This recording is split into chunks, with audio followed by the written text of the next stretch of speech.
सेवा करवा गोटे कथा कहती ना जात ना पात ना धर्म ओडिशा मिट्टी में हम बैठा हुआ हर इंसान ओडिशावासी है। खुला व्यक्ति को देखुना नवीन पट्टनायक आगे समस्त समान नवीन पट्टनायक गोटे कथा कहे निर्वाचन में दल भितर नहीं हुए छेल कॉलोनी आज आप जो छोट मूर्ति देखुं तत्कालीन मुख्यमंत्री बिजू बाबू हाथ में शिलान्यास आज दिने छेल छेउंड हो जाइतिला दिने छेल छेउंड हो जाइतिला 75,000 लोक मध्य नथिले आज से छेल आउ छेल छेउंड है कि नहीं छेल कोठी बेली हमें ओडिची छेल कोठी विश्वर सर्वश्रेष्ठ स्टेडियम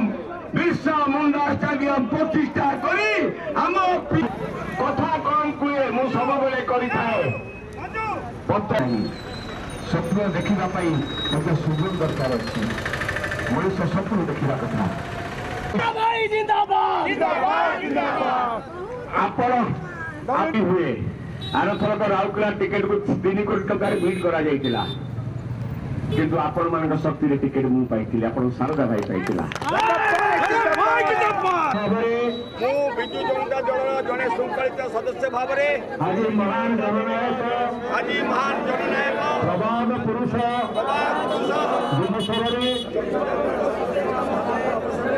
दृढ़ शपथ ग्रहण कर दलीय एकता श्रृंखला एवं अनुशासन परिपालन सहित ओडिशावासी सेवारे मु निजको निरंतर उत्सर्ग करी ओडिशार सुरक्षा सहित ओडिशावासी न्याज्य दाबी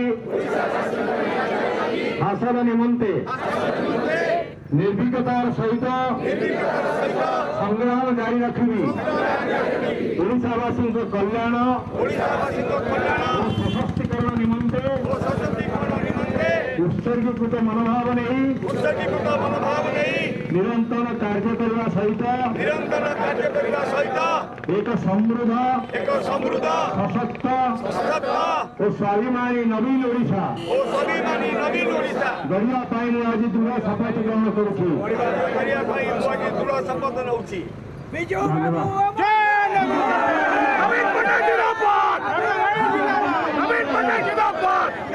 पट्टनायक नीति आदर्श देखो गोटे कथा खाली कहूँ आपण मैंने जाना कथा आसी प्रधानमंत्री आम आटी राउरकेला को अनेक आशा आसी आम मन में मोदी जी आसुचे किसी देकी जीवे बड़ घोषणा टे करते आपण मैंने कहीं भूली नथिबे जे राउरकेला मेडिकल कॉलेज हम सुलभ भाई जिंदाबाद शीतल भाई जिंदाबाद जिंदाबाद जिंदाबाद अरे भाई मैं जिंदाबाद अरे